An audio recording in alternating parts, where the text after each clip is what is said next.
I'm Andrew Connell. I'm a SharePoint developer and a Microsoft MVP, focuses on the SharePoint framework.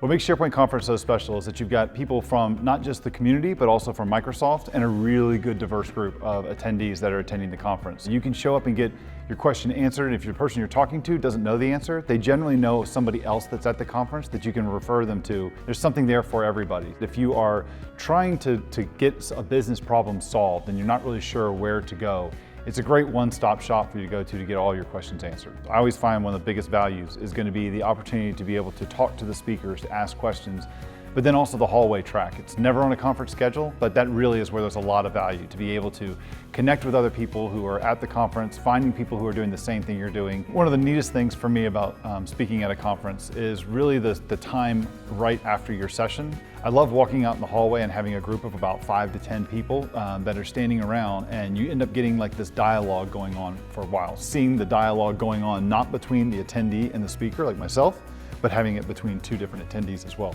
Come with a specific set of questions and reach out to some of those speakers. You've got all their contact information. Everyone's on social media between Twitter or LinkedIn or Facebook.